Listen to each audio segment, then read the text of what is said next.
Good evening. I'm Gord Price, and you are people that chose to be in a windowless theater in the basement of a building on the most beautiful night we've had this year. Thank you. I'm a big fan of quality over quantity when you're having a conversation. So I'm including you as the kind of people who are going to be engaged in what we're doing tonight, which is a conversation, in this case with Jeff Speck, and we're going to talk about basically building great community through walkability. Now, I'm going to break with this program because I want to tell a story about Jeff Speck. Some of you may know that I was a city councillor, first elected in '86. And sometime in 1989, I received a videotape. Kids, ask your parents about videotapes that involved real tape.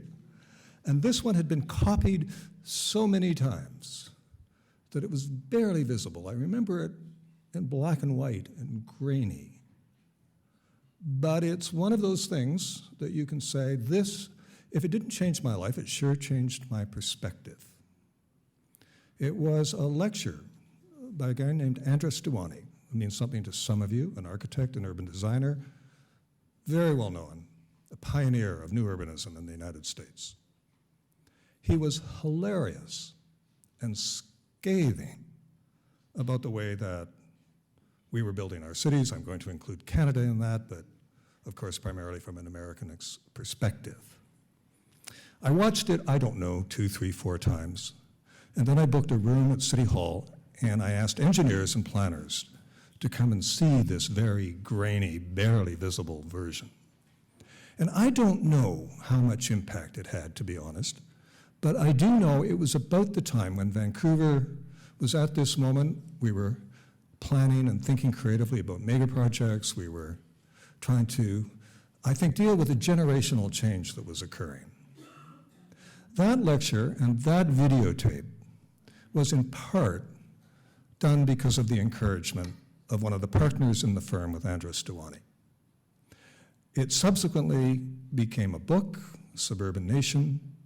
It became the basis for many presentations. In fact, I think, looking back now, I realize that it was really one of those defining moments when it came to this, something everyone is engaged with or should be. How do you build great, livable, humane, safe, beautiful cities? And that person was Jeff Speck. So I think you can say, fairly, that Jeff had an influence in the Vancouver that we know today. How much? Impossible to say. But he, through his work, and the work of many others at this time, of course, has had an influence in this place that I think we're proud of, that we care passionately about, and for which you've come tonight to be engaged in that conversation. Before we begin, of course, because this is sponsored by Canada Lands, an MST partnership, Musqueam, Squamish, Tsleil-Waututh, which I think we will be able to say fairly is another one of those moments in our history where, again, we can mark the change that's occurring in this place, its evolution, its growth. So how wonderful tonight to be able to welcome, to open Sequoia. Have I pronounced your name correctly? Good. Sequoia, welcome. Thank you. See, okay. He scared me when he said we're sitting under in the basement. Underneath the few floors. I was ready to think this is going to be some kind of movie we're filming. No. On Hoff and Squalwyn, Quisplake, Quichnoni, Tenoyop, and NCII, to Squales to Seats. I'm really glad that you could come here tonight, and I'll call you, all of you, my friends. And Tenoyop and Ensequedo, my relatives from Squamish who are also joining to watch the presentation. Kayachtan, my hands are up to you, welcoming you to the Coast Salish unceded territories of Squamish, walkable, Squamish Nation, Tsleil-Waututh, and Musqueam. I'm Sequoia from the Squamish walkable, Sequoia from the Squamish Nation. And so I'm honored to be able to come and talk about Jericho, because I'm inspired by Jericho, because in the old days, before Vancouver, it was called Keynote. And that's where my great-grandfather, Shinaltsit, lived. And Shinaltsit and his brother-in-law, his sister's husband, Tohoquamkin, had longhouses there. And I was sharing with Gordon, the team up here, that the priest gave him a name, and his name was Shinaltsit. My great-grandfather became Jericho Charlie. And his longhouse that he lived in at Jericho Beach, and all along there where they lived, it was quite big. And my grandpa, Dominic Charlie Sequalton, shared that one day a German gunboat came along, started taking apart Shinaltsit Jericho Charlie's longhouse and Totoquamkin's, and they numbered it, like, you know, paint by number, but this was a, like, Lego number. Numbered it, loaded it on the gunboats, and took it back to Germany. And my grandpa always said, maybe you'll get to Germany one day and go find my father's longhouse. Because they numbered it so they could rebuild it exactly the proper way. And then they moved them, when they created reserves, over to Tsleil. So now you know why it's called Jericho, after my great-grandfather. That's why I said I'm inspired that we're able to have a relationship with Canada Lands, Tsleil-Waututh, and Musqueam, to have acquired those lands back and be able to look at having a community that mutually benefits not only our nations, but the community surrounding us. And they moved them over to Tsleil. And that's where Tsleil-Waututh and Connaughton lived, had men, and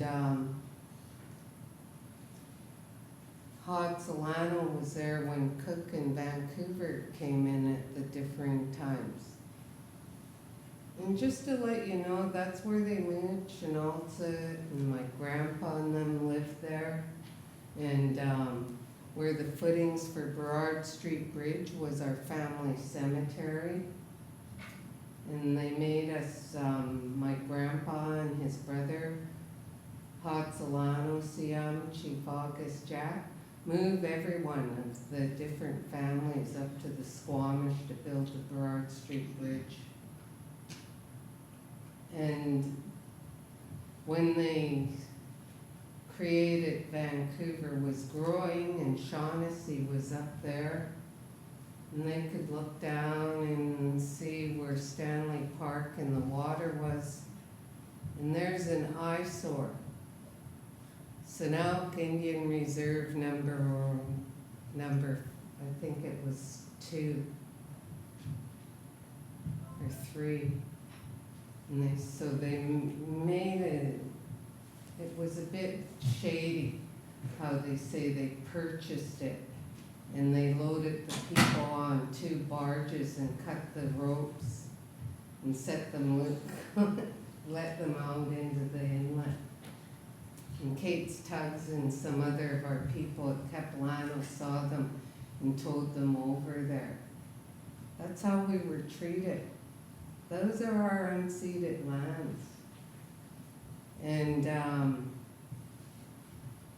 then they thought, well, we need to name this area. We named that Jericho Beach. This is Tsleil Waututh lived here. We can't say that, so we're anglicizing it. And it's now known as Kitsilano. That's where that name comes from. So I need to share this history and do it every time I do welcomes and openings. Because sometimes my grandfather said, people are scared of us. And we need to educate them who we are and where we come from. And then maybe they won't be scared of us. And we can build a relationship of mutual respect and learn from each other. So I welcome you to inspire Jericho Talks, because it's time that we as nations working with our partners in the city can build something that mutually benefits maybe the next generation. Because I may not see the benefits of it, but my grandson that I've helped raise, Shenaltsit, Gavin, named after his great-great-grandfather. 7 generations. There's Gavin, his mom, my daughter, me, my mom, my grandpa, so that's his great-great-grandfather, Jericho. He shares the name Shenaltsit. And his son will be Shenaltsit. So we're always here, and always have been. And so I'm here to welcome you and start this dialogue that we can have sharing of information. I'm interested in seeing the presentation. I'm a bookworm and I probably could have skimmed the book before we started and read it, the parts that interested me, and be able to hopefully stand and work together to hold each other up for my grandson's children. Because we can't destroy this Mother Earth and need to look at how to do it in a way where we create good places. So I just wanted to share these words. I've been sitting and praying and talking with Dina, my apologies, and then was going to look at the book and didn't have time, and praying on what words my grandfather, Tsleil-Waututh, would want me to share about his father and our ancestors who lived there. And be able to say that we need to have open minds, because my grandfather, Tsleil-Waututh, Shenaltit's son, said, that's what we need to do, is be able to share who we are, where we came from, why we're still here, and know where everyone else came from and why you live here now. So we can have that mutual respect and share our views, because if we were in a circle and I put my feather on my drum and we all looked at it from and within a circle, we'd all have different views. And we even in our nation have, and nations, 3 nations, all have different views, but it's listening to the different views that creates a solution. I'm going to sing Sequoia, who I'm named after, lived at Hoi Hoi. That's now known as, it was an island, and they filled in the space to make the causeway, and it's, Hoi Hoi is on the other side, is known as Lumberman's Arch. and that's where Sequoia lived. In 1907, they decided to fill in someone, a planner, thought, oh, it will be nice to have a lagoon to walk around beside Stanley Park. And they filled in all of that land from where that bridge is into Stanley Park, all the way down to Second Beach was open waterway, and built the lagoon. And Sequoia lost her husband and started crying and singing this song, and we called the elders in 1920 fixed it to share with people outside the nation, because they said we need to share some of our culture that we can. And it's called Sequoia Slolum Ha Squal, Sequoia song, greeting of the day. And it's a healing song, and I'm going to ask you to, in a second, rise and be able to stand up. And we all pray to a higher power and its higher power is known by many names. And we believe the energy from the Creator comes down, comes through the top of your head and goes down through to the energy within you, and then goes out to everyone else. We've all taken, I believe many of you may have taken negotiation and management courses. And when you go like this, what does that mean? Is that good in a negotiation? No. And going like this. The old people say you need to open yourselves up. So when I'm singing the song, I want you all to keep your hands by your side. If you don't, I'm walking off the stage and I'll use you as my drum for drumming. Because we believe in our spirituality.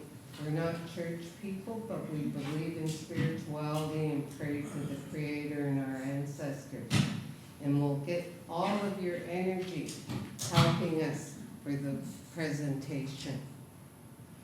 And it's like chakras. I read about chakras. I went in Indigo and I speed read.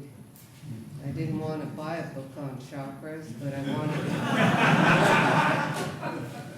And we believe that the energy from the Creator comes down through the top of your head, goes through the third eye and through all the chakra points. And I've noticed that the hardest thing for people is just to keep your hands by your side. So think about Tai Chi or yoga or something, and then that way, pray for your family, from the unborn babies, the children, the parents, the grandparents, and great-grandparents, for all their well-being, and for those who may be battling drugs and alcohol, for those who are incarcerated, and those who may have lost loved ones who are hurting in their hearts. I'm going to sing the song, then I'm going to say a prayer, partly in my language, but mostly in this language. Then I'll turn it back over. And I thank you for allowing me to have this time to share, because I think it's important. So now I'm going to ask you to rise. And I'm watching all of you. And I ask for mutual respect. And I know some people don't do that, so I'm thankful to you, because I was taught by my grandparents and elders to have respect and be able to do that. So I give it to you and hope for it back, and I'm grateful that you'll keep your minds open. Oh,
chesiam, yonso tenoyap and manman, desquals deceits, yonso manman snachum, tsetsa, squalwan, desquals deceits, asking the Creator to help each and every one of the children gathered here today with their squalwan, their feelings, their mental, emotional, physical, spiritual well-being, for prayers for them to, the words, the snachum, to hear the words, take them into their hearts and minds, and to be able to speak about what they hear and share it in a respectful way, and be able to use the written word and for the work that's going to take place today and into the future, asking prayers for all their families, from the unborn children,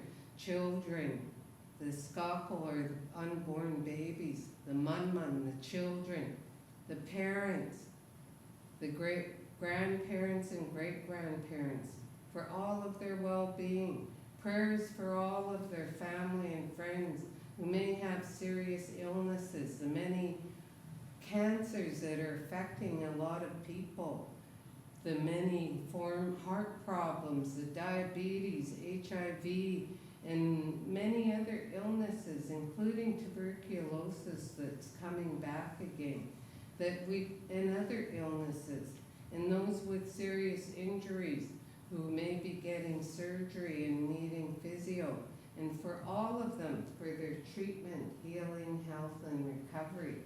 Prayers for all of those battling drugs and alcohol, and for those incarcerated because of their addictions, and their families who love them, because this opioid crisis that's affecting all across Canada, many people, is taking young people too soon from this world.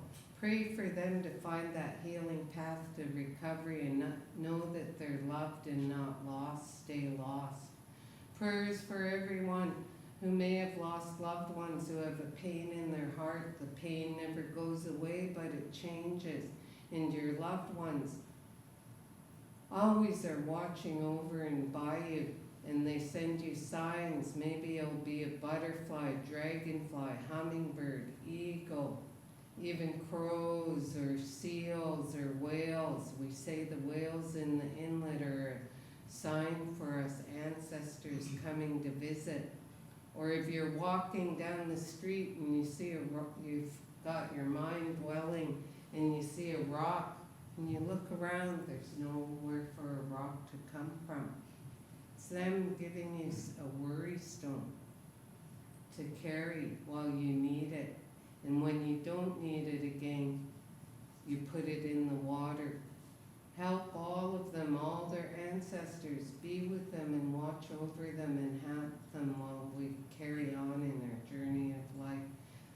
Chenquim Mintomi Kakakanik Chesiam.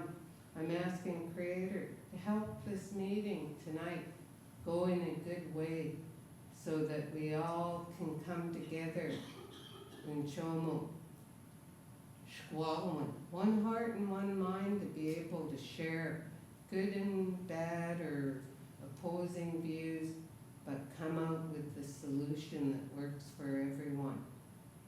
Tamak, what's the end? I need to say, Creator, now, see everyone home safely at the end of the evening. Tamak, what's the snitchum? Hoichuk. Hoichuk means thank you. Amochuk means you can sit down.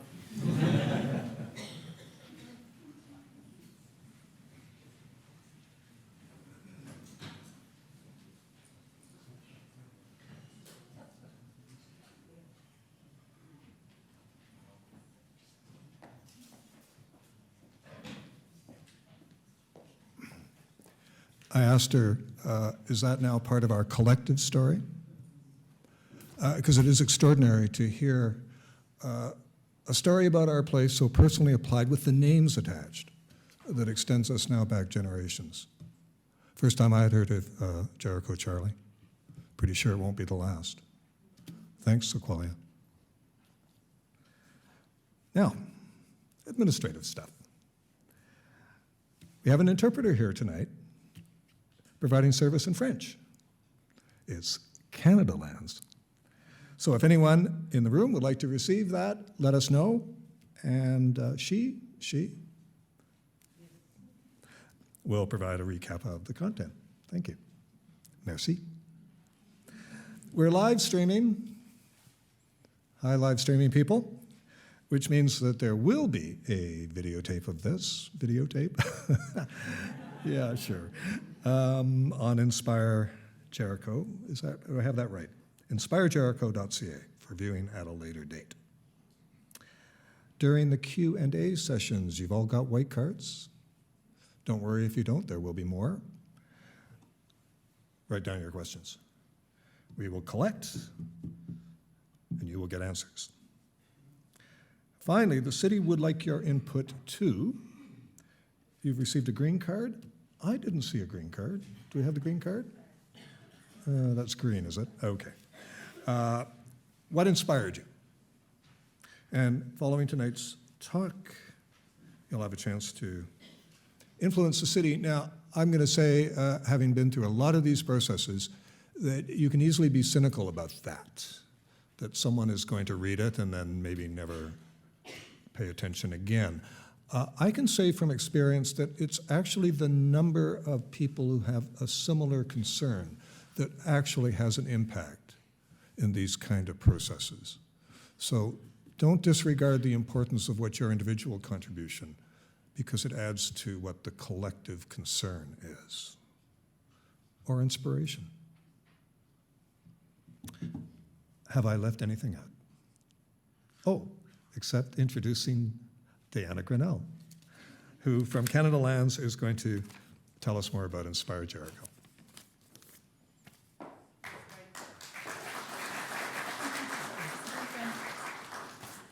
Hello, thank you very much. My name is Dina Grinnell. I am here with Canada Lands Company just to make some introductory remarks and to introduce our speaker tonight. And I'm very proud to be working with Canada Lands and the Musqueam, Squamish, and Tsleil-Waututh partnership on this project. And as Sequoia has made clear tonight, the inputs of our partners create deep layers for us to consider as we envision the future for the sites that we're working on together. And I encourage you to join us in doing that. The joint venture partnership of Canada Lands and the Musqueam, Squamish, and Tsleil-Waututh have worked together now for some years. In 2018, we did achieve the approval of the City of Vancouver Council for our policy statement that'll guide the development of the Heather Street lands. If you are unaware, it's a 21-acre site in Vancouver in the Cambie Corridor area. And now we're moving forward working together on the Jericho Lands.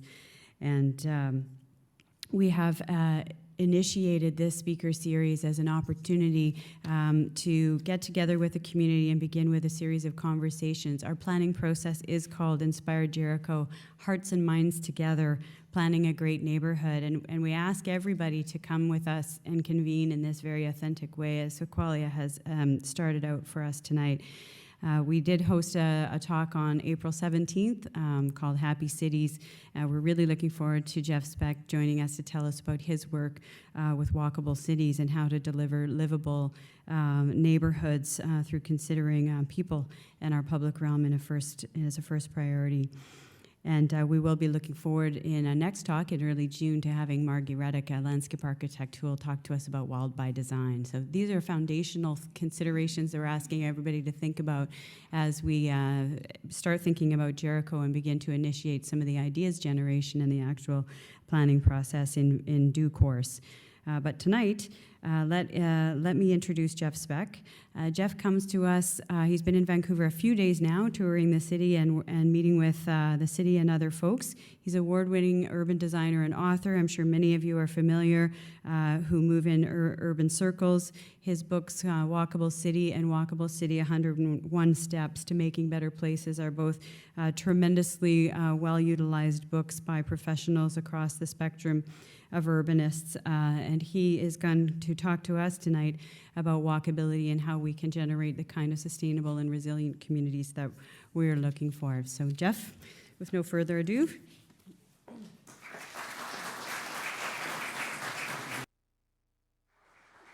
Thank you. Am I projecting okay? Thank you, Dina. Thank you. Where'd Sequalia go? Thank you, Sequalia. I feel very welcomed.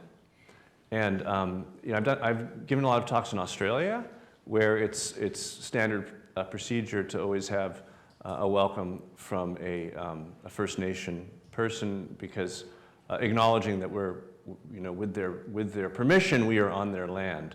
We don't do this in the U.S. at all, and it's a shame. I have to say, my hair isn't as thick as it used to be, and I was feeling the energy yesterday coming through me as I was walking around Vancouver, and now I hope to radiate it out to you. And I hope I do justice to your kind welcome. So thank you all for coming. I actually, this is a picture from my book, which is what my most recent book, which is called Walkable City Rules, 101 Steps to Making Better Places. And this was my first real visit to Vancouver. And I tweeted this out. I said, I'm experiencing Vancouver urbanism for the first real time, because I don't want to leave that up on the screen, because I'd been here for 3 hours 11 years ago. And that was it, because I was passing through on my way to Victoria, or back from Victoria, and pictured here. But if you're a planner, you need to spend time in Vancouver, and it's a great lacuna in my experience that I haven't been here before.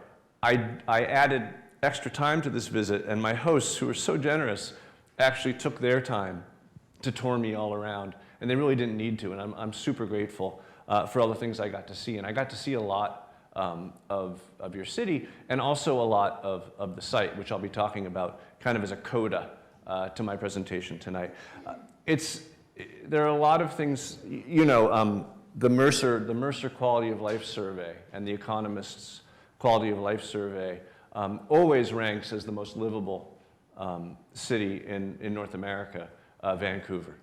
And Vancouver is often in the top 3 or even higher in that ranking globally for reasons I'm sure you all understand. Perhaps not the weather, although in my experience you always have beautiful sunny weather, since that's been this week.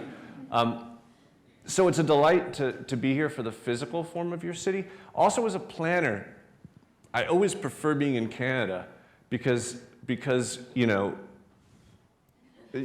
peace, this is your national saying, this is your slogan. Ours is life, liberty, and the pursuit of happiness. And it doesn't have the sense of responsibility that you get in Canada, and also the sense of process, or as you say, process.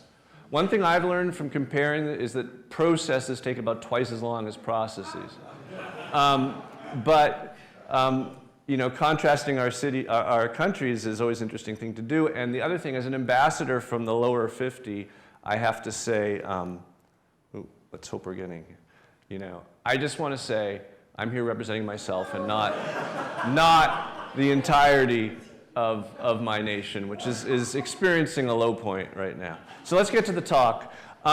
It was mentioned, I grew up in the office of Andre Stwani and Elizabeth Plater-Zyberk, who, and also, I'm sorry, I'm reminded that I last spoke about this a couple days ago in the apartment of Gordon Price, and Gordon had one of his price tags, price talks, which you can, as soon as it's up online, you'll be able to access it. But we had a fascinating conversation for over an hour in which we talked about these things that I'll be sharing with you tonight.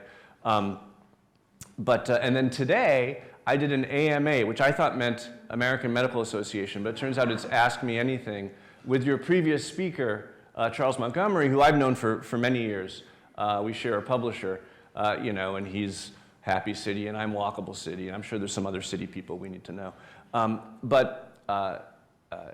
That event is also available for you to see, Care of the Happy City, where you can go and see it. But I was going to say, I grew up professionally in the office of Andre Stwani and Elizabeth Plater-Zyberk, and I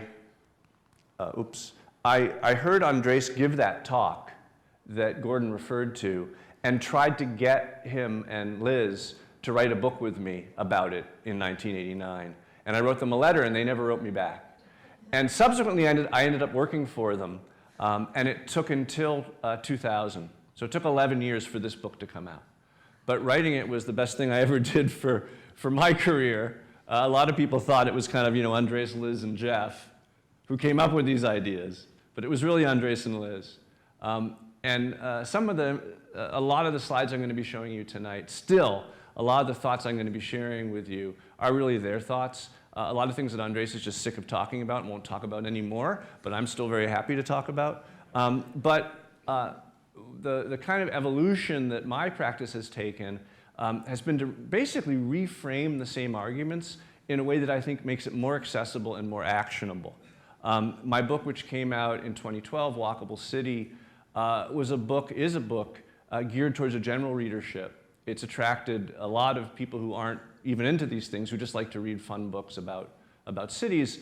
And it really spreads the word about why the walkable city is the good city, and that will be part of my talk tonight. But my most recent book, which is for sale outside, is this one, which I say weaponizes it for deployment in the field. So walkable city is creative nonfiction that's supposed to be fun to read, but if you're trying to get the work done, this is really the book for you. And tonight's talk really isn't Sequoia. Tonight's talk really isn't the book, but it's certainly informed by the issues that are in the book. So I give talks about the walkable city. I give kind of two types of talks or combinations thereof. I talk about why we need it and how to do it. I'm going to give you a little bit of both, because in my conversation with my hosts, it was thought that this would be useful. So the why we need it talk is really the three principal arguments, the economic arguments, the environmental arguments, and the health arguments, we say epidemiological arguments about why it's so important for us to make our communities more walkable and to live in more walkable communities. The economic argument is a kind of a sad one, and a ton of my data is from the U.S. I think if Canada had a slogan, it would be like the U.S., just not as bad. Okay, in this conversation. So a lot of these, as I'll demonstrate with some data, but a lot of these issues apply to Canada as well. But I'm going to apologize that most of my data is American data, and I know you can translate miles per hour to kilometers per hour and do all that stuff for yourselves. In 1970, the typical American spent 10% of their income on transportation. Between 1970 and 2010, we basically doubled the number of roads, the number of miles of roads in America. And what that achieved is that now the typical American spends 20% of their income on transportation. Doesn't matter what you make. I should say, actually, the less you make, the more of your income you're spending on transportation. If you are the working class, as defined by the federal government, you're actually spending as much on transportation now as you are on housing. And we did that by tying ourselves to the automobile as the principal way of getting around, which is, of course, an incredibly inefficient way to move. That's the cost to us personally. But then there's also the additional cost to society, and that's interesting. The screen, there we go. These two are disconnected, so let me know. Well, I guess I'll just keep turning around and checking. This is a study that was done that looks at the costs that you don't pay personally to get around by these different modes, but that society has to pay to create roads, to provide ambulances, to do all the things that are associated with different ways of getting around. So if walking costs you, I've never really understood this though, if you spend $1 to walk, which I guess means shoes, right? Society pays a penny. I don't understand why it costs society anything, but I think it's probably the sidewalks that had to be built. Biking costs 8 cents for your $1. That's for the bike lanes, probably. If you pay $1 for busing, typically it's being subsidized $1.50. But driving, and this is old data. I'm sure it's higher now. Society pays $9.20 for every $1 you pay. And that's actually why you drive, and I'll be talking more about this. That's why you drive it. If you have a car, you drive it all the time, because you're paying such a small fraction of the true cost of that driving that it's the smart thing to do for you personally. So this is the economic cost to the culture. And then there's the issue of spatial efficiency, which has to do with the fact that mobility is wealth, right? In our cities in which different activities and different land uses are separated from each other, in order to generate wealth, we need to move among them. And the question is, can we do it in an efficient way, or are we doing it in an inefficient way? And of course, land is expensive. And the more land we dedicate to moving around, the less land we have for other things. So here are 200 people and 177 cars. And these could be electric cars. These could be autonomous cars. In fact, even if they're swarming, right, they'd still be that tight with each other. And of course, here they are without their cars and on bikes and in buses or in a train. So there's a clear efficiency there that I'll be coming back to when I talk about the site. And here is this amazing data that it turns out that one single L train in New York City moves as many people per hour as 2,000 individually occupied cars. So you can see that if mobility is wealth and we only have so much space, our cities are going to generate more wealth if we move people more efficiently. Now, one more data point, and by the way, my talk tonight, I'm talking about the health reasons, the economic reasons, the environmental reasons. Since I wrote Walkable City, where I talked about that, it was brought to my attention that there's some very powerful equity reasons to invest in walkability as well. Foremost among them that, you know, the less money you make, with the exception of the elite, who can do whatever they want, so they choose to bike and walk more. With the exception of them, you can see the less money you make, the more likely you are to be biking or walking. Even biking, which a lot of people don't realize. Fully 40% of people who commute to work are from the lowest quartile of income earners. So even cycling, it's not an elitist activity. It's an activity that we need to support if we want a more equitable society. So that is a brief economic argument. The environmental argument is a pretty straightforward one, and we were confused about it for a while because we used to measure carbon per square mile. And when you measure carbon per square mile, the carbon output photos geographically look a lot like a night sky photo of the US, right? Hottest in the cities, cooler in the suburbs, coolest outside of the cities. But there was an economist named Scott Bernstein who figured out that this is the wrong way to measure climate, and this is measure carbon. This happens to be Chicago. And said we shouldn't be measuring it per square mile, we should be measuring it per household. Because there's only so many of us in the country at a given time. We can choose to live in a place where we have a larger carbon footprint or a smaller carbon footprint. And what you find is when you measure per household, the colors just flip. And of course, you're hottest in the exurbs, a little cooler in the suburbs, and coolest in the city because you're driving the least. And for most of us, this is the way that we generate, in fact, almost all of us, the most carbon that we put out as individuals is an outcome of our driving. And this, if you remember only one image from our talk tonight, it should be this image. And these are 3 different US cities. You can map any city, a Canadian city, it doesn't matter. Residential density, right? How many homes per acre versus how many vehicle miles traveled, which of course vehicle miles traveled is a stand-in for carbon output. And it's amazing that as density increases, carbon output decreases dramatically. So, I design a lot of communities, and I want to say, and someone asked me, I think it might have been at Gordon's house, what's the right density for a walkable community? And the answer is, I've designed communities of every density, and, these are all, this one is in Washington, this one's in Florida, this one's in Mexico, this one's in Belgium, and I've worked on all these projects, and they're all very walkable, but they're not all sustainable. And if your goal is sustainability, which I think it absolutely has to be now that we're in a climate crisis that can't be denied, then this map teaches a very different lesson, which is that if we want anything that we design to be sustainable, not just walkable, it does need to be high density. And the higher density, the better. And now, of course, that implies certain things, which I'll talk about, like the high density being on transit. Now, we're in a place where we care about this. So this was the news just last month, right? So you guys are very serious about this. We're glad, and I'm also glad to see that the two main points of this article, that what your new effort towards being more sustainable is pointing us towards is greater walkability and then putting development on transit. And that's key, of course, for the Jericho site. So, and then this is another image in my book that I had to go back and look at. But yes, it's from Vancouver, right? Isn't this Vancouver? I think this is Gordon's house right here, right, next to Stanley Park.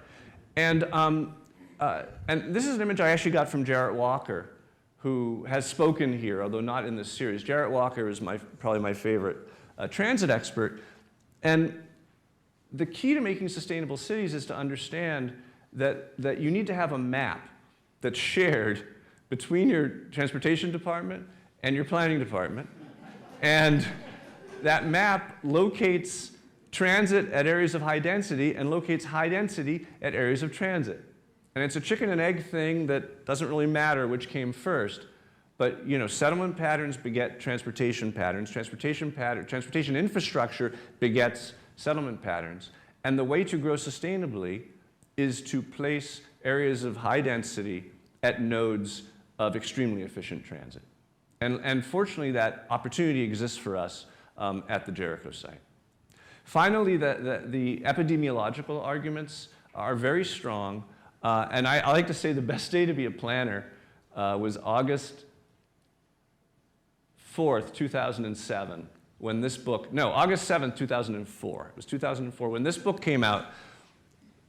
3 epidemiologists saying basically, actually 2 epidemiologists and a planner. The planner's the cute one, saying the reason why we have the first generation of Americans who are expected to live shorter lives than their parents is principally because we've engineered out of existence the useful walk.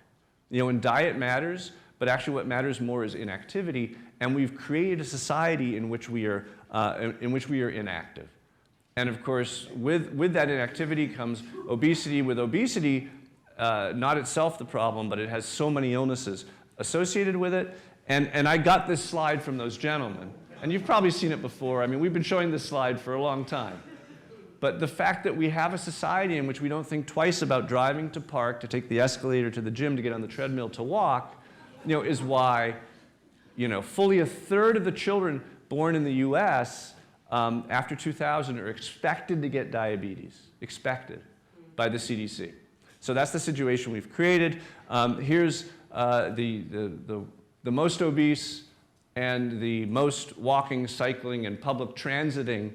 Right, the transit, the way you drive is in, the amount of walking, cycling, and public transit you do is in gray. The amount of obesity is in red. Canada, US, just not as bad, right? You're second. But you get that relationship. And then, of course, car crashes, which do affect your health, particularly if you die. And the data there is also similar. You guys are doing better than also Belgium, Slovenia, and New Zealand.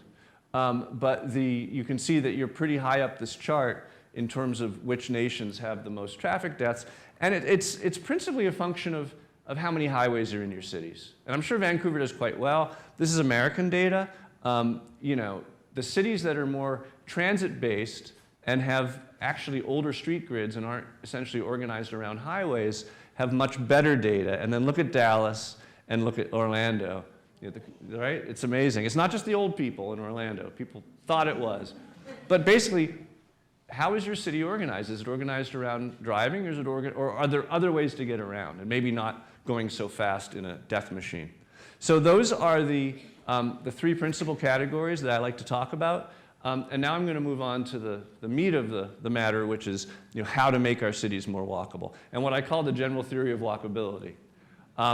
A bit of a tongue-in-cheek concept, but it is a theory, which means it's a hypothesis that's constantly being modified with more information. It's the backbone of my book, Walkable City, and it all plays out in it. And it begins with this question. I'll say, in North America, I'll modify all my Americans with North. In North America, in which driving is so easy and so cheap, and as I've demonstrated, you don't pay the full cost of driving by a long shot. And for most people, the car is sitting there in the driveway between them and everything, right? So it's just so easy to fall into it. In those circumstances, how do you get people to make the choice to drive, to walk and not drive?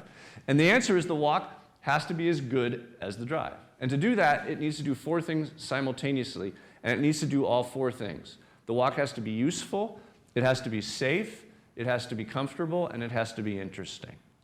And so that's the structure of this main part of my talk. We're going to go through these each one by one. Some of it's pretty obvious, some of it's not so obvious. And I hope you learn some things. I'm sure a lot of this you already know.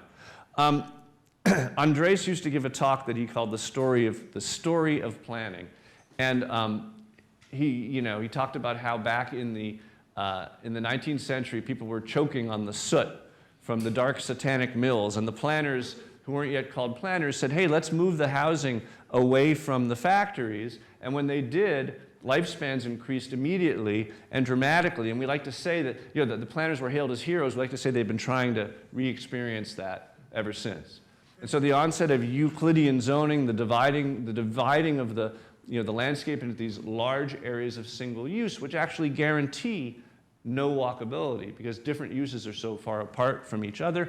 And I was an art history major in school, and they say that's not the.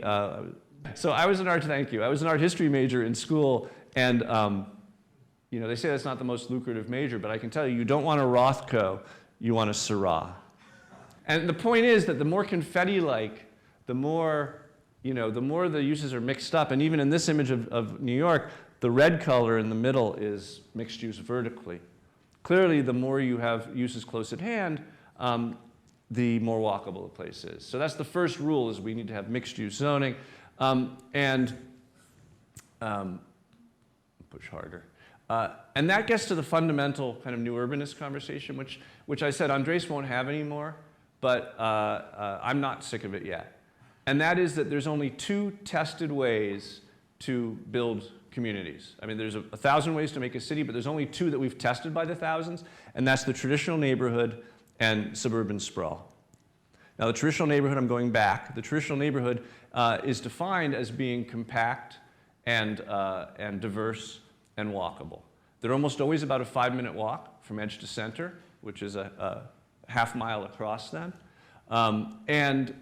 You see in this image places to live, bigger houses, smaller houses, places to work, places to worship, places to shop, places to recreate, all within walking distance. That's diversity. You can't guarantee human diversity, but there's much more human diversity when you have a diversity of buildings and activities. And then there's lots of streets, and they all connect. So no one street needs to be all that big, right? So that's one of the main things that makes it walkable. Now, sprawl, in contrast, clearly by the name, it's not compact. It's not diverse. Whole square miles might hold just one use, as I showed you, or just one house over and over again. And notice there's lots of streets, but most of them don't go anywhere, right? Loops and cul-de-sacs. And so what that means is very few streets are handling all the traffic, and that means they become traffic sewers. They're designed around moving as many cars as possible, as quickly as possible, and they're noxious. That's the only thing they do, right? They don't grow trees. They don't have front doors on them, not a single address on any of these streets. The houses turn their backs to them. And so that's why it's not a walkable environment. In fact, I think you're 280% as likely to get hit by a car living in this environment than you are in a walkable traditional grid. So it's fun to break sprawl down into its constituent parts, the places where you only live, where you only work, where you only where you only shop. Our institutions get, schools that are supersized, they get bigger and bigger. And then even our playing facilities, Weston, which is the Fort Lauderdale's expansion into the Everglades, is very proud of its 8 soccer fields and its 8 baseball diamonds. But actually, a child who lives here has a 1.5-mile drive to get down that traffic sewer, right, that his or her parent will not let them on, even on a bicycle, because it's not safe, to get to the sporting events. So, if you separate everything from everything else and reconnect it only with automotive infrastructure, then what's happened in most Canadian cities, thankfully not as badly in Vancouver, is that your highway system, which was created for commerce and for holiday travel, is basically a commuting way, right? I always tell people it's a two-part deal. For many people, this is the American dream. Although the polls are now, they're asking the questions more carefully. It turns out only 10% of the population wants this, wants a house that's isolated from other activities. But some people still do, and just understand it's a two-part deal, that the dream comes with the nightmare of getting between your different uses. So that's the nutshell of the this is not Photoshop. This is the experience of being in these places. And these are real places, because God forbid if you have to sit 2 light cycles in this banal and mind-numbing environment, right? You just want to kill yourself. So that can never be allowed to happen, and therefore this is how we invest our national wealth. You saw that already. So driving is no fun. And being a pedestrian can be worse.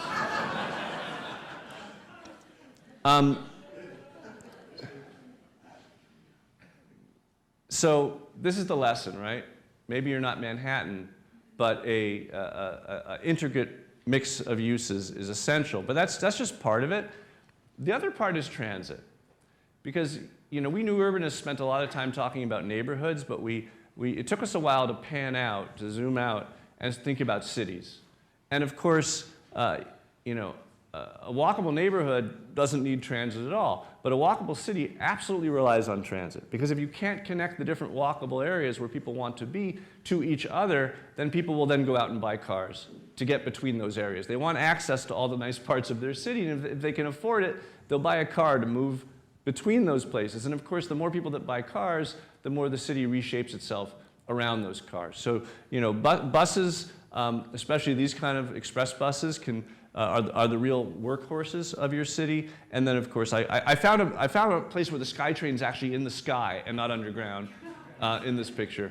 But based on the calculus that you saw in that earlier diagram, heavy rail is the best way to move a lot of people around very quickly. Oops. So that's the first category. The second category, the safe walk, is usually the longest part of my talk. It's not going to be tonight because you guys are doing so much better than than everywhere in the lower 50. So I have about 20 categories that I usually go through about ways to make your walk safer, and only 3 or 4 of them are relevant here because you're doing so much well already. It all boils back, though, to this diagram, which basically says that a car going 35 miles an hour is about 8 times as likely to kill you as a car going 25 miles per hour. So what can you do to keep automobiles and trucks, at the lower end of that threshold in our city streets? And for decades, really for many decades, the engineers had it backwards and thought that the way to make a street safer was to reduce opportunities for conflict, to remove all the friction. But of course, what the friction did, what the narrow lanes do, what the opposing traffic does, what the parked cars do, what all the intersections do, what the tight corner radiuses do, and the trees do, and all that stuff does is make people drive on the you live end of the spectrum and not on the you die end of the spectrum. And we've been bringing them back. And then there's this as well, which is not only are you more likely to be killed by a car hitting you when it's going quickly, but the car's more likely to hit you when it's going quickly because the peripheral vision of the driver gets narrowed into a much smaller area. So category number 1 is block size. And this is really important when you're developing a new property like the Jericho Lands, is that the smaller the blocks, the safer the city. And we've seen that. This is Portland, Oregon, famously walkable, famously 200-foot blocks, right? Tiny blocks. This is Salt Lake City, famously unwalkable, famously 600-foot blocks. Here they are next to each other. A 200-foot block city is basically a 2-lane city. And Portland averages close to 2 lanes in its streets. Salt Lake City is like a 6-lane city. This is my my first son and my wife crossing a street in Salt Lake City where there's a bucket with flags that you can wave so you don't get run down when you're crossing these wide streets. And then here's the data from 24 different California cities that when the average block size doubles, the non-highway fatal crashes almost quadruple. So that's a really important piece of data. Next, of course, is the number of lanes. Hopefully no one's trying to cross this street, but it applies to city streets as well. And this is Oklahoma City, where I was able to participate in narrowing all of these streets. But we oversize our highways, and I think this is an idea that probably almost all of you have already heard, but maybe you haven't heard the degree to which it applies not just to highways, but also to city streets. And the idea is induced demand, right? This is ideal traffic planning. It says that when your volume exceeds your capacity, you get this gap. That gap is called congestion. The theory is you widen the street, you have more lanes, the congestion goes away. But what this graph forgets is that the principal constraint to driving in congested systems is congestion, right? It's the trip you're not taking because you don't want to get stuck in traffic. It's the fact that you're commuting not on peak. It's the fact you might be carpooling or taking transit. It's the fact that you live closer to your work than you might otherwise. And when the lanes get added and the traffic flows smoothly again, people make decisions to commute more on peak, to move further away. You know the whole story. And of course, it keeps going. So this is from Newsweek magazine, hardly an esoteric publication. Today's engineers acknowledge that building new roads usually makes traffic worse. And I read this many years ago, and I jumped for joy. I said, this is so great. And then I landed, and I'm like, well, can I meet some of those engineers? Because most of the engineers I was working with at that time, and I have to say it's changing dramatically, most of the engineers I was working with were telling me, we have to add the lane because the traffic is coming. And then you add the lane and the traffic comes, and they say, oh, I told you so. So here's the study. It was presented at the Paris School of Economics, the fundamental law of highway congestion. Very straightforward. Actually, I have no idea what this means, but I do know what this means. All the data shows that, that immediately the new capacity is 40% taken up by new trips, and within 4 years it's 100% taken up by new trips, unless it's immediately taken up by new trips. But your question as a city, and no one knows this better than Vancouver, the more you spend on highway capacity, basically the more of a burden of longer distance commuting that you're ending up placing on your population. And then in some cases, like the 405 you may know about in LA, $1 billion to make it go smoother, and it opened to more congestion than it closed with, and it's been going up ever since. So the same thing just happened with the Sepulveda freeway. Billions of dollars spent with no reduction in congestion. Now, of course, this works in reverse, too. This is the Embarcadero Freeway, which had to come down in San Francisco after the Loma Prieta earthquake. This became that, and everyone predicted a huge Carmageddon, right? Where's all the traffic going to go? And the answer is the traffic just went away. But it went away in conjunction with an investment in transit, and these little green trains, which aren't as small as they look, carry as many passengers as this highway used to carry because of the incredible inefficiency of the automobiles. So you know that. I understand this is coming down, right? Yeah, so 3 cheers for you. But also, this is just me today sitting in Elisa's car, and she was there too, driving. And this is the experience I think what people don't really realize is, look at your density, okay? There's no way that, what am I trying to communicate? The congestion you have in your streets right now is an equilibrium. That's a balance between how many people want to drive and how much room there is to drive, and the constant of that equilibrium is the amount of congestion that people are willing to put up with. You could have twice as many streets, and it would look like this. You could have half as many streets, and it would look like this. And that's what people don't, when you have a city that's this dense and has, frankly, not as many highways and wide roadways as cities that are half as dense, you have to realize that you are absolutely free to change the number of lanes you have anywhere, and it will not change your traffic congestion. It will temporarily, perhaps, as people adjust. But I think that's a freedom that you need to acknowledge and enjoy.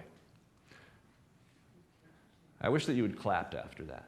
That's all right. The next issue. But do you understand what I'm saying? Like in the U.S. with our current habits, you would never have a city that dense, except Manhattan, without 6-lane roads everywhere. And we think that's what they have to be. But the fact that you already have the limited amount of roadway you have, with all the density you have, tells you that you can set the dial wherever you want. Now the next issue is the width of the lanes themselves. Andres Duany used to show this slide and say, the typical roadway to the typical subdivision in America is now wide enough to allow you to experience the curvature of the earth. And it's true because the standards have changed. So here's a neighborhood from the 60s, and here's one from the 80s. Same height of airplane, 60s, 80s. And there's just been this mission creep in the standards. Such a mild neighborhood in South Beach in Miami, it wasn't draining properly, so we had to rebuild the curbs. But then the new standard kicks in. We lose half our sidewalks and our street trees, even though it worked perfectly well before. So what happens in wider streets? Less friction, so people go faster, right? Here's the chart that makes it very clear that there's more speed in wider lanes. And this one's even in metric for you guys, that when you switch from basically a 10-foot lane to a 12-foot lane, you get 10 times the severity of impact of the crashes that you witness in that street. So there's been plenty of studies to confirm this. The engineers are just beginning to accept it. And by the way, let me say, everything that I'm telling you about traffic engineering, I learned from traffic engineers. So there's a bunch that are really good. They just have been in the minority. I think most of them came to Canada and left us alone with the rest of them. But citizens understand it, right? Citizens are often fighting for narrower streets so their children can play in the street. When we make a new community like this one outside of Charleston called Ion, we make this, this is a two-way street. And the developer, Vince Graham, he's a very good speaker. He comes to conferences and he shows his narrow streets and brags about the rights of way and quotes this famous philosopher who said, broad is the road that leads to destruction, narrow is the road that leads to life, and it's true. And NACTO is not the North American something, it's the National Association of City Transportation Officials. They finally have settled on the 3-meter lane, the 10-foot lane, as the urban standard in a busy, I believe you guys have this already. Your buses ask for more, you don't need to give them more. Here's a funny thing. Here's something I might be able to help you with that you might not know yet. A new study shows that when you remove the center line from a street, people drive 7 miles an hour slower. So that's useful, right? More friction. They're afraid. We don't know if the car coming at us is going to hit us, so we go slower. So there's the data from all these roads.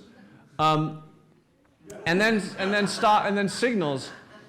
I don't know Canada as well, although I've worked a fair amount in Canada, but certainly in the US we are over-signaled. We have too many signals, and the data is very clear that when you remove signals from intersections which don't have a ton of traffic on them and have relatively balanced loads in both directions, the injury crashes go down. In Philadelphia, they had to remove 472 of them. They collected data on 200 of them, and crashes dropped by a quarter, severe injury crashes by 63%, and severe pedestrian injury crashes by 68%. It's important to get the details right, replacing a signal with an all-way stop sign. So that's something that you could do more of here. This is funny. Traffic engineers in Philadelphia believe that the safety benefit stems from the elimination of the local habit of speeding up to beat the red. I guess they just do that in Philadelphia. And then bicycles. So I cut almost my whole bicycle segment because, it's like I've gone to Gouda to sell cheese here. I mean, I'm educating you about something that you do better than we do. So it feels a bit silly. But your bike lanes are really excellent as far as they go. I just want to make the contrast that you understand between the protected bike lane and the unprotected bike lane. You know, no one really wants their daughter in the door zone. And the problem with the unprotected bike lane is people always put something in it, right? It's just, if it's not blocked, something will go in it. God knows how this happened. But when you don't have protected bike lanes, this is your typical cyclist. We call it the mammal, the middle-aged male in Lycra, right? But this is your model. This is who you want to attract to your city. And I'm here to tell you, you can do so much better. So even though you do better than us, 7 times as many people bike or walk to work or school in Copenhagen than drive or are driven. 7 times as many. And it's a function of, my simple message on this is that bicycle population is a direct function of bicycle investment. The more you invest in cycles, in cycling, the more cyclists you'll have. Your climate is certainly fine for it. You're a little hilly, but that proves to be not as big a factor by any means as just biking investment. So if you care about sustainability, if you care about a healthy population, if you care about attracting young talent that really wants this, you should invest even more in bikes. Now, the last 2 categories are quite quick, and I'm going to finish up, and then we're going to talk about the Jericho Lands a little bit. The comfortable walk is a little bit counterintuitive because, you know, we all like wide open spaces and enjoying the great prairies or the views from the top of a mountain. But actually, the evolutionary biologists tell us that all humans, all animals, humans among them, were simultaneously seeking prospect and refuge. You want to be able to see your prey your predators before they get you, and you want to feel that your flanks are covered from attack. And that feeling to have your flanks covered is why we love spaces with good edges. You know, a plaza is only as good as its edges. A street is only as good as its street walls. And we like to create outdoor living rooms in order to attract people. Jan Gale, who's done some work here, talks about that beautifully in his books, like Cities for People. So we look at these ratios of height to width. 3:1 is great. 1:1 is the Renaissance ideal, pretty perfect. Beyond 6:1 or so, you don't really feel enclosed anymore, right? Now, 1:6, Salzburg, heaven, right? And the opposite of Salzburg is Houston. But, now this is an old picture of Houston, but I showed this slide to remind me to tell you that the surface parking lot in front of the business, or just standalone, is the biggest villain in this topic. And of course, the best places, some of my favorite places here, like this corner in the Gastown, are just so well, look, outdoor living rooms, so well shaped by buildings. And then even near the Jericho site on Broadway, this section of Broadway is a pretty good fit, but look what happens. You go further down the street, and then someone let this building pull back, right? And this is where the fun ends, right? It's a pretty good main street for many blocks, and then it's done because this building was allowed to pull back. And I'm sure your codes don't allow this anymore, but we need to make sure. And then, we talked about 1:1 being the ideal. I so enjoyed my tour of the Olympic Village, which has these perfect 1:1 street spaces. Similarly, Westwood Village, Westbrook Village, this height here, this 6-story height, which is how high you can go with stick construction, right? Typically, with the low-cost, lightweight stud construction, is a 1:1 ratio with your typical, 60-foot wide street. So it's a great model. And then there's other models like, okay, let's allow these 2 buildings to go taller so that these buildings can be lower. It's still a nice space. And this building here is why you have this brook in Westbrook. I mean, the one thing you learn if you work for developers, which I do a fair amount, is that the higher density, not only is it better for transit, but it allows you to pay for really nice amenities. And no one's like suffering under the shadow of this tower there. And I'm told in Canada this is what we call a mid-rise, right? Because we're not going up in Vancouver, because we're not going up 40 stories. So that's the comfortable walk, and then the interesting walk has to do with just not being bored. You know, we humans are among the social primates. Nothing interests us more than other humans. We want signs of humanity. We don't want blank walls. If you have a blank wall, that's the place for your public art. So, you know, I was at the National Endowment for the Arts in the US for 4 years. We spent a lot of money on plop art and other public art. But honestly, I think that public art first should play a remedial role and make less boring the stretches between walkable areas so that people will walk between those areas. And so, you know, I think murals that you can associate with that actually speak to you and not abstract art, but art that really communicates is really useful in that regard. This is an American version. This is a European version. But, you know, take care of it, keep it neat, and then, you know, not that it's a boring area, but you have this lovely example of what to do with repetitive blank concrete structures. And then the other part of that, you know, this is Zaha Hadid, I think, in Bratislava, and this is Stephen Hole in China. Why do architects have like one building and then they just repeat it over and over again? Like somehow it's dishonest to make, oh, the buildings all serve the same function, so they need to look the same. But there's a different function, which is like not having everyone be bored to death, which means you should distribute them, as you see in the Olympic Village and in other developments, you distribute them to different architects, since the individual architects don't seem willing, especially the famous ones, don't seem willing to make the buildings different. You know, Jane Jacobs, our patron saint, said, you know, no one walks willingly from sameness to sameness, even if the effort expended is minimal. So variety is super important, even in a single building. And when we do plans these days, we have what's called demise lines. And we say, yes, I know you're one architect and it's one building, but you really need to make it look like two buildings. This is one in San Francisco. And the architects do it if you make them, so we make them. So that's everything, but you need to do all of it for the reasons I said, right? You can't just do some of them, and it's hard. But you guys, I mean, here's where I get unrehearsed and say,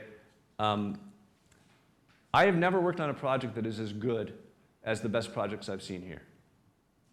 And I blame the contractors and the developers and the cities, because I think I've got it in me. But the Olympic Village, the Westbrook, I mean, I was just blown away. The quality of the construction, the quality of the urbanism, your ability to grow stuff in this climate, which is fantastic. But you know how to do it here. You don't do it everywhere, but you know how to do it. And that makes me very happy to be here. These are the resources I share. These are the two books I already told you about. There's also this book, which I mentioned, which is the one I wrote with Andres and Liz. I have 2 TED Talks. If you want a 15-minute TED Talk on why we should be more walkable, it's this one. And if you want a 15-minute TED Talk on how to do it, it's this one. And they're under my name on TED, so they're easy to find. This is perfect timing. In almost exactly a month, actually June 20th and 21st, I'm teaching a 2-day class at Harvard. Now, I came all the way out here so you can come there. And it's 2 days of this. It's really fun. I teach it with George Proakis, who's the famous director of planning in Somerville, Massachusetts, very progressive. And it's expensive because you got to get there, and it's Harvard. But when you graduate, when you're done, after 2 days, you get a piece of paper that looks like you graduated from Harvard. So it's a really good deal. And then finally, now I'm not done because I want to talk about the Jericho Lands. But finally, there's my website, which gives you a link to a whole bunch of projects and all this stuff. So if you're going to remember one thing, it's just my name spelled properly.com. Now, Jericho. Excuse me. It's an amazing site. We spent many hours on it today. We had a tour that was truly excellent. I'm not sure what made it so great, but we had a great tour. It's located, as you know, very close to the center of the city, certainly in the heart of the city, and of course on the way to which is the anticipated anchor of a underground sky train that will be passing past the site. It is also adjacent to these beautiful beaches and this amenity that you have that wraps the whole edge of the water, and a beautiful park. A park to the west, because the property line is here. So there's a park with a bunch of nice amenities to the west, and there's a beautiful, more naturalistic park to the north that reaches to the coast. That doesn't mean we don't want to have lovely open spaces on the site, but let's remember that there's beautiful open spaces next to the site. There is this Broadway, this high street, here's the hole I told you about, that reaches from the southwest corner of the site, essentially, for a few blocks, and is not doing as well, I'm told. I actually didn't get to visit it, but I'm told it is not doing as well as it was. There was a cinema there, it's not there anymore. The shops could be doing better.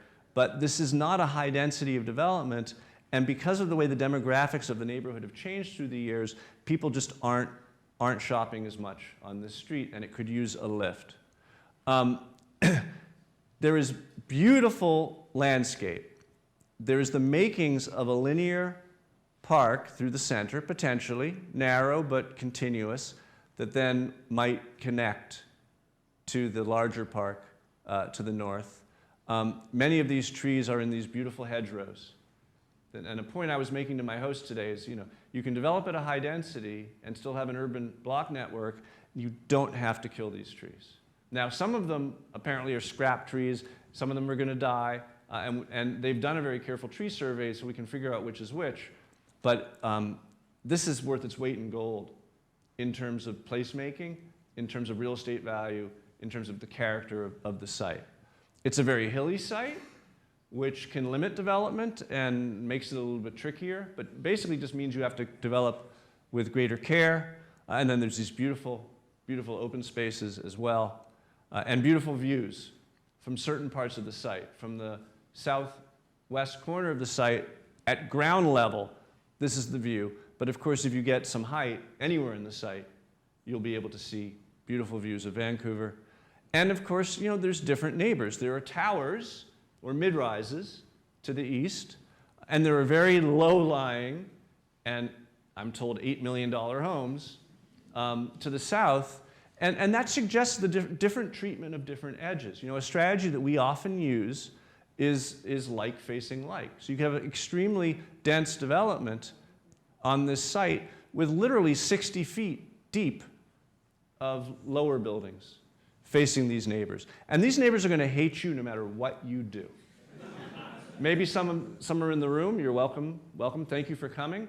As a city planner, this is a condition that I often face, low-density development across from what's going to become high-density development.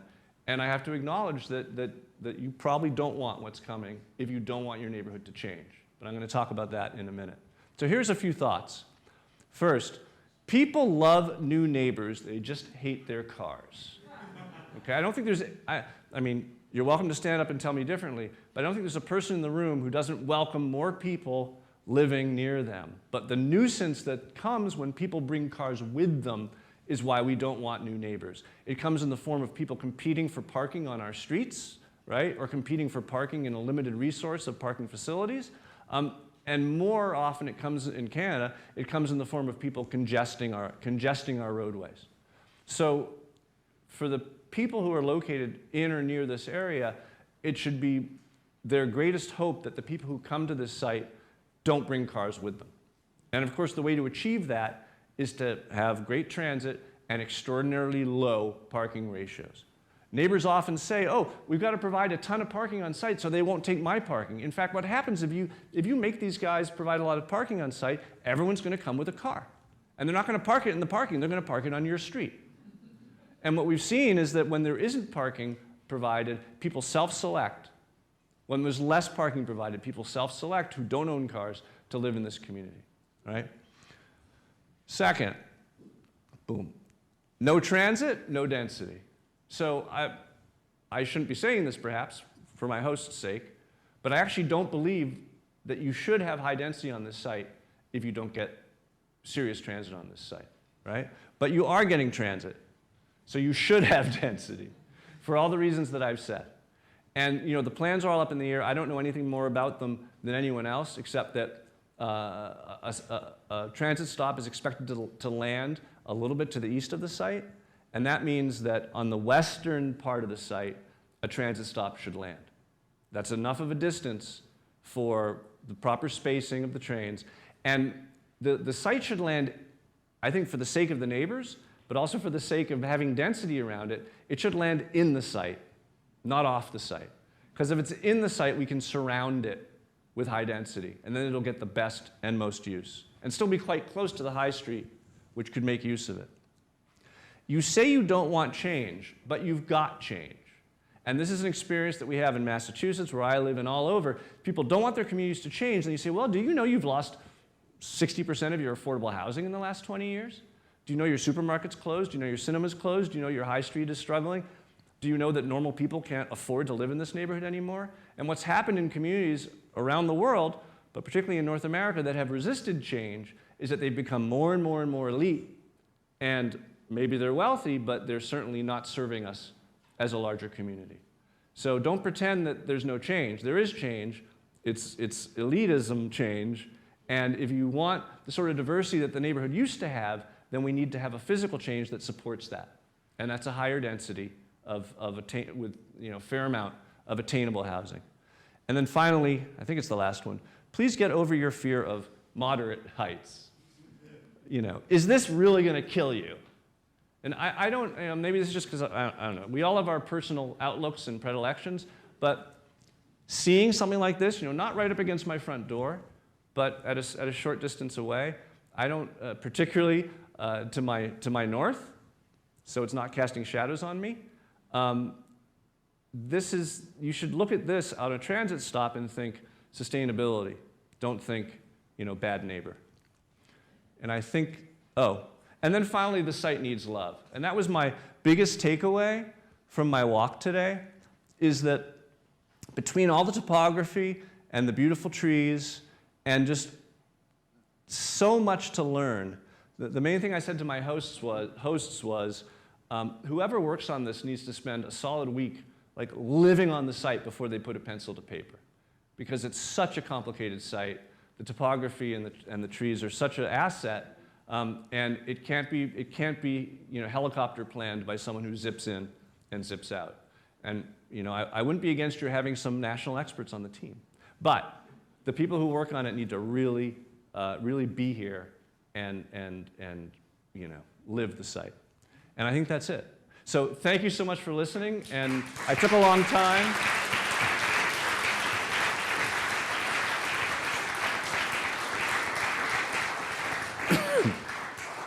I know I took a long time, and I'm sorry, but I'm here as long as you have questions. Just don't forget to see me at the book table. Thanks, Jeff.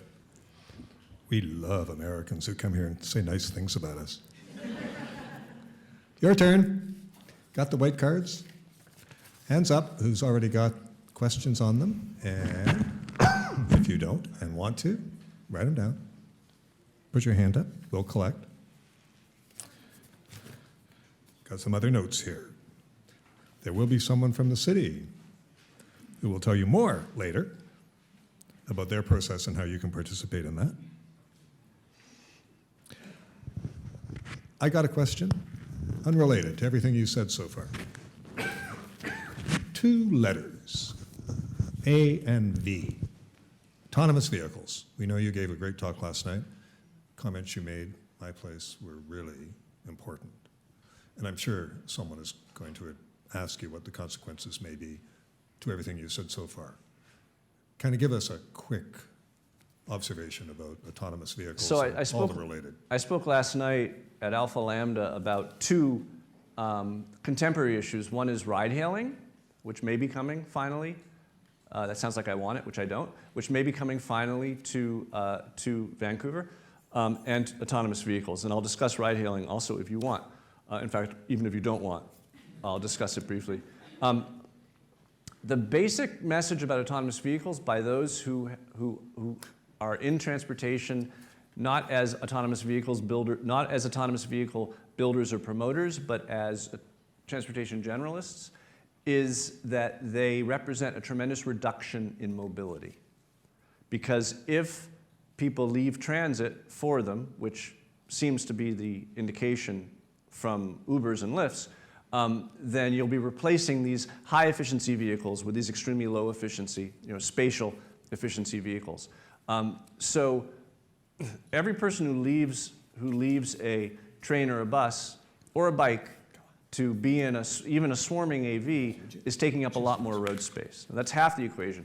The other half is that it's supposed to reduce the cost of driving by perhaps 80%, which the experts predict will increase the number of people driving or riding by more than 60%. I think it would be more than that. In addition to the induced demand that lower cost would create, there's also the time savings. The principal reason why you choose not to commute in congested traffic is because you don't want to sit in traffic wasting your time behind the wheel. But what if you could get work done? What if you could watch movies, right? So they represent a money savings and a time savings, which altogether adds up to a ton more demand and an expectation actually that there'll be a lot more congestion. So the AV promoters say, oh, we can get rid of all the parking lanes next to the streets and they can become green lanes, landscape, bike lanes. But in fact, if you do the math, those parking lanes will become driving lanes.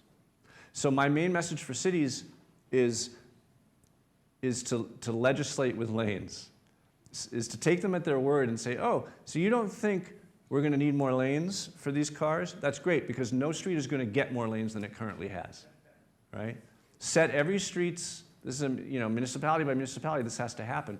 Set every street's lane width at its current lane number, or fewer, and when the autonomous vehicles reach their natural state, which will be congestion, because we know, especially because people will be willing to sit in it. I worked in Indonesia briefly, and the traffic didn't move. We had a charrette studio that was 3 blocks from our hotel, and we took a helicopter because the traffic did not move. Who was in that traffic? Poor people who had all the time in the world because they weren't making any money, and wealthy people who had drivers, and they would wave at each other from the backs of their limos while getting work done. And that's what could very easily happen with AVs. I'll tell you very quickly about ride-hailing. The data from ride-hailing is very clear that it takes people out of transit, it takes people off of bikes, it takes people away from walking, it increases traffic congestion, it increases traffic violations, and it causes people to underfund, to take money away from transit. So the experience, for example, in New York City is transit ridership dropped by 3 or 4%, and driving went up by 3 or 4% since the introduction of ride-hailing. Additionally, every mile you ride in a ride-hailed vehicle, that car is driving 2.2 miles. It's 1.2 miles to get to you and to get to the next ride. For every ride, it's 1.2 miles for your mile. So the Ubers and the Lyfts say, oh, we're going to reduce the amount of driving because people will drive less because they have to pay for every trip, and if they don't own the cars anymore, it becomes a variable cost rather than a fixed cost, so fewer people will make the choice to drive. But is it going to make up for the fact that every ride is 120% longer? I don't think so. So actually, while it's a great convenience to have Lyft and Uber, I'm in the US, we have Lyft and Uber, I take it, I use it because I can. But it's not good for cities. It increases congestion, increases collisions, and all those other things. And sure enough, you may have answered this. Do you encounter many public officials who are bent on greening the status quo, perpetuating car culture in a fully electric form? So I write in Walkable City about how because I learned from David Owen, who wrote the book Green Metropolis, but also from other writers and researchers, the data from countries and cities that have caused major fleet changes from gasoline to electric is that actually carbon, this was the data from Sweden, when they managed to switch like 60% of their fleet to electric, carbon from transportation went up. And the reason it went up was that people felt so good driving these electric cars. They drove so much more. Basically it's a way to feel good about driving more miles. And of course, there's a tremendous amount of embodied energy and carbon in the vehicles themselves. But I think whether or not you buy that data, the real issue is, how do you live on the land? How large do you live on the land if you have a car versus if you don't have a car? And this is what David Owen writes about so beautifully in Green Metropolis. He says, the Hummer in the driveway is not the problem. It's all the additional costs that the Hummer generates, the broadly spread out homes, the long pipes that serve very few homes but have to be there in the roadway, the electricity reaching very far, and then of course all the things you put in the garage. You don't put the car in the garage, you fill the garage with toys that you have to buy because you're so lonely and depressed being in the isolating suburbs.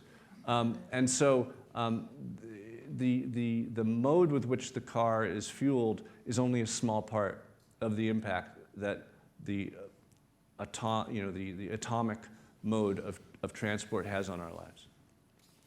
Do you think there is such a thing as optimal density? Yeah, someone asked me that earlier. I think Charles Montgomery and I would perhaps agree that we might be happier.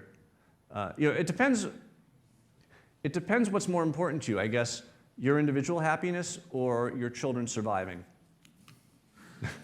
right? Because I think the data shows that smaller cities are happier than larger cities, and that moderate density, if it's still walkable, right, moderate density will perhaps make you happier than super high density. But that graph I showed you at the beginning is the most important chart in terms of sustainability, which the optimal density is in terms of the optimal density, the city in the world in which people pollute the least is Hong Kong, right? And because people just drive the least. So so yes, I think there may be a little disconnect there between optimal for humans and optimal for humans surviving. Back to Jericho. What's the best way to create a walkable community on a sloped site? There's really two choices. There's a lot of the site isn't that steep, and then parts of the site are extremely steep. Where the site isn't that steep, you have every choice in the world. Where the site is extremely steep, you have two choices: to not touch that part and make it natural, or to build very high density so that the grade change is happening in the building. And that's actually a very good and efficient way to handle a slope, is you have a building in which you enter, on floor 1 on the downhill side and at floor 4 or so on the uphill side. And it faces both directions perfectly well. In Washington, D.C., on Rock Creek Park, there's a lot of beautiful apartment houses. Some of them have like a 6-story difference between the front and the back. If you're going to build a big, heavy foundation to support a tall building, then there isn't that much additional cost to putting it on a sloped grade. Here's one where I should do it in my snark voice. Did you walk here this evening? I did. I walked a whole block from my hotel. I want to say, I don't have my phone on me, I want to say that I think I hit 17,000 steps yesterday, but I've been walking absolutely everywhere, and of course, there's no reason not to, especially in this weather. And do you advocate the death of the single-family home, Jeff Speck? So I didn't. I'm just not that imaginative, and I honestly, in fact, I say in my new book that we can't take that away from people because they won't let us. But in fact, certain cities and provinces, whatever, are. Where is it? Is it Minneapolis, perhaps? Yeah. I think Minneapolis has eliminated its purely single-family zoning. It's clear, the more you look into it, there's really nothing more elitist and racist in the history of the U.S. than exclusionary single-family zoning. And I think, I know Vancouver under Brent Todderan and others instituted a laneway home program, which I think is a great way to densify your single-family lots. I think that changing a neighborhood from single-family zoning to something else that's moderately denser but not radically denser should be possible because it increases property values, right? It does change the character of neighborhoods, though, and I understand that has some value. I'm just starting to question how much value it has to maintain what maintaining character means. There should be lots of parking. Otherwise, how do poor people from the suburbs, usually with kids, have a chance to visit? They should be provided with ample parking in places where they can get on transit and get to, because I mean, a lot of people, much more so in the US, they live in places where they just can't survive without a car. And they don't see an opportunity to move. And it's important that the city, dense places where there isn't room for them to park, are still visitable to them. So, and I don't know your landscape of this, but in the US, most people have an opportunity, they can find opportunities somewhere along the transit line, in good transit cities like DC or Boston, to do the park and ride. But you know, if you live in the heart of the city, in a place which is quite dense and which land is at a premium, you've kind of made the choice that it will be hard for people to visit you in cars. I'll add this. Do you know the definition of freedom for a kid? How to use a transit system. You briefly mentioned the price of housing in Vancouver. We certainly do. The plan seems to be that increased density will pay for transit. Doesn't this mean then that accommodation will be expensive, not affordable?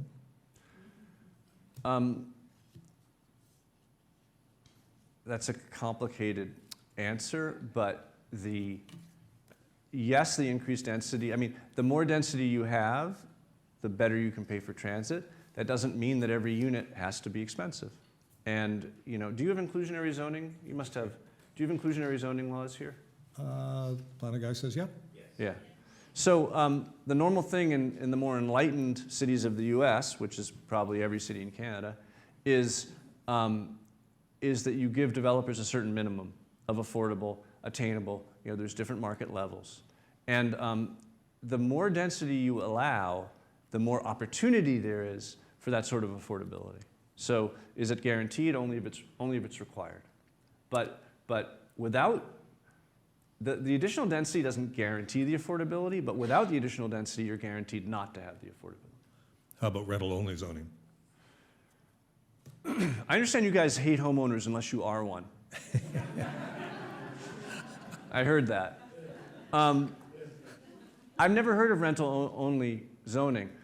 What I've always believed is that the greater variety of people in a neighborhood, the healthier the neighborhood is. And so I would advocate for a wide choice of housing type, unit size, building type, but also tenure. So I would think that it's a good thing to have renters and owners in the same community because then you have more diversity in that community. You said many nice things about Vancouver. Thank you.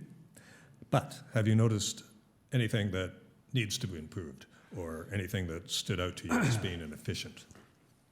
Well, you know, it's the same experience as like Melbourne. Have anyone been to Melbourne? Amazing city. But when you fly in, you see that the sprawl is just as bad as anywhere. And when you fly into Vancouver, you see it. I mean, you do have these nodes, ideally located at transit, of high density, kind of European quality suburban locations. But you also have a lot of single family sprawl all around you. I used to say that the worst Canadian city is as good as America's best, but Canada's sprawl is just as bad as America's sprawl. And I've worked in the sprawl around Toronto, and it was especially bad.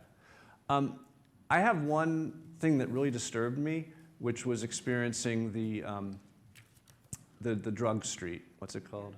Hastings, downtown east side, Hastings. Hastings. And I think, you know, whatever your government's doing, it's probably more benevolent than ours, and maybe there's no better way to allow those people to live their lives.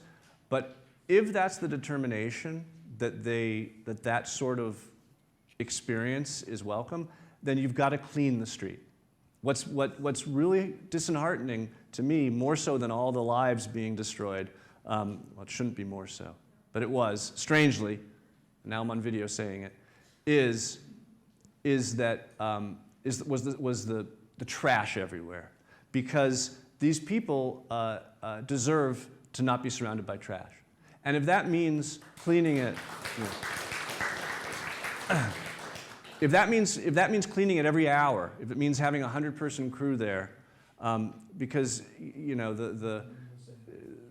it's clear that they're in a state of distress and not in a position to keep their own environment clean, but I think we owe them a clean environment. So the thing that shocked me wasn't so much the condition of all the people, because I've seen that before, but I thought the city could do a better job. Something we can fix, something we can understand, that the city could do a better job of making it less soul-crushing to be in that place. Another kind of equity question.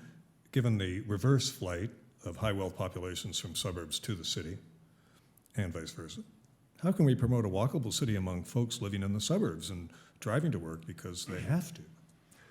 So we talked about this a bit at your home.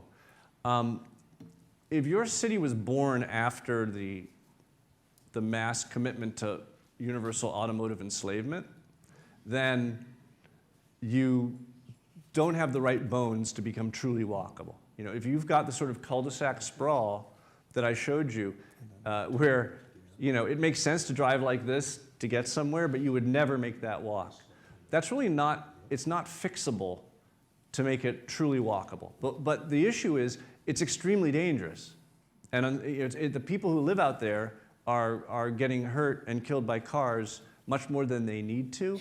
And so even though you can't achieve full walkability, it's very worth the investment in improved safety, which means narrowing the lanes, which means adding protected bicycle facilities, and just generally, improving the crossings, replacing signals with stop signs, removing center lines, all those things that I showed you, just because it's an easy way to save lives. This is kind of interesting for someone asking from Vancouver. Let's talk demand here. Where is the demand going to come from? Who will buy? Well, I don't know who will buy. I do know who will rent. Right? There's a lot more demand for rentals. My understanding among the people who develop real estate in this city is that is not a fear. That there's tremendous desire if it can be provided attainably. And I talked to a developer last night who's building actually micro units, 300 square foot units, that I think he's 100% pre-sold in the suburbs, not even in the heart of the city. So clearly there's an unmet demand for all kinds of housing. It's 9 o'clock, which means it's midnight where you're from, and you might turn into a pumpkin. So Jeff, thanks so much. I've heard versions of this, I've heard you, and it was great. Again. Thank you. Thank you. Thanks for having you back. I'm still on. I really love this city. I hope to be back just to spend time here, and I hope to talk to you people at the book table. Thank you. Don't go away. One more person. It's our city guy, whose name, Rusochi? I can't remember it. I can't, Neil. So it's Neil. From the city, planning, going to tell you a bit more about how you can participate at their end. Your turn.